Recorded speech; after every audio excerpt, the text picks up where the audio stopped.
This is the end, my only friend, the end.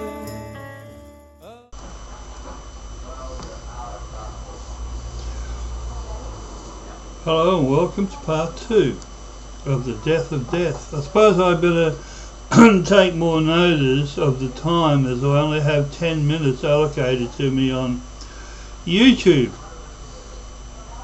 And of course we're to continue on. I learned that time is only relevant to this physical world. When you are away from the body, so to speak, time, 1 second can be 1,000 years, 1 second can be 100 years. There is no time, because time is mentioned from beginning, or time is measured from beginning to end, so to speak, a cycle or a straight line, because time is linear and we are not dealing with linear time. As I came back, as I think I mentioned in part 1, I found myself back in the kitchen in a flash of light. The point where my head was supposed to strike this concrete sink, which would kill me. A presence told me that this would not happen. My father would walk in the room to catch me, and it did. There was another flash of light. I found myself laying on the floor, totally confused. A 10-year-old boy challenged with something like this, and it remained with me all my life. Now I'm 62 years old now, and I'm beginning to understand exactly what had happened. I've spoken to many people who have had what's called a near-death experience, and none of them have had a death experience similar to what those in the church would want you to believe. This long tunnel, so to speak. Actually, let's use Star Trek terms. Let's use Stargate terms. That's like a wormhole that passes from one dimension or reality to another. This is the long tunnel with the bright light at the end. That is the passageway from one dimension to the other. Now, of course, I'm only recently learning about just what infinity really is. It's made up, let's say, of what's called multiverses, dimensions within dimensions within dimensions, and I came to realize that when you come to what is called death, believe me, this upset a lot of Christians. Let me pedal back a bit. How many of you have experienced a feeling of deja vu? You've been there before, you've been at this place before, you've spoken with this person before, you said exactly the same words before, you seem to have been in a position where you had to make the same decision before, and it makes you really creeped out. Now, of course, man, the carnal man, the intellectual man will say, oh, it's a trick between the eye and the brain. It's nothing to worry about. Now, if you believe that, there goes the clock again, tells us that time is moving on. If we tend to believe this, what man says, then we're believing a deception. We are being our mental imprisonment, so to speak, our world of illusion is being maintained by listening to these so-called intellectuals.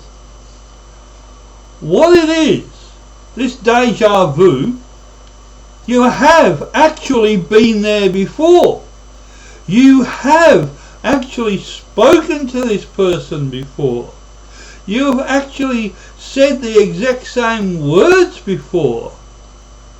But the point is, you are brought into this, let's call it a crossroad. You have entered in this other dimension, in this other multiverse in which you lived. You probably made a decision to turn left. So you find yourself back in this situation, this deja vu situation, so to speak, where you are again confronted with the same situation in this reality, in this dimension, in this multiverse, where you are challenged this time to make the decision to turn right.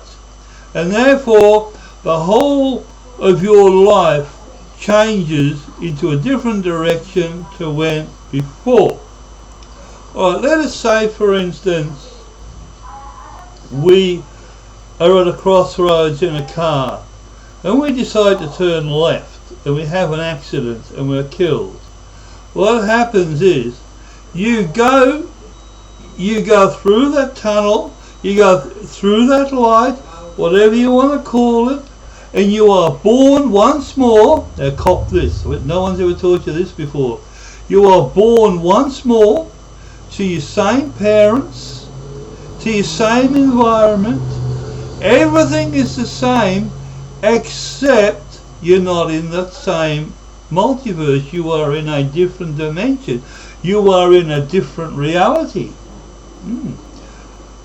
And you come to this point again, so through the years of your life, where you're at the same intersection and you're about to turn left and you get this terrible deja vu feeling not to turn left, so you turn right. You get me? And therefore you avoid what's happened when you turned in the other direction. I can remember one time when I was about 9 years old. I was in this park. I regularly went to this park. I remember it was as clear as yesterday. And I always went to this same seesaw, time after time after time. But this time, I went to a little roundabout thing. And when I looked across at the old seesaw, I saw me. Dressed exactly the same. A brown top, blue jeans. It was me, all right. And as I began to walk towards this seesaw apparatus, this person began to walk towards me. And I got the most creepiest feeling coming over me ever. Like I was in some sort of an electronically charged atmosphere. Wherever. Just that feeling. And I looked at this person. He had the same tear in the jeans under the knee. It's exactly what I did. It was me. I was looking at a mirror image of myself. And I said, "Hey, you're me."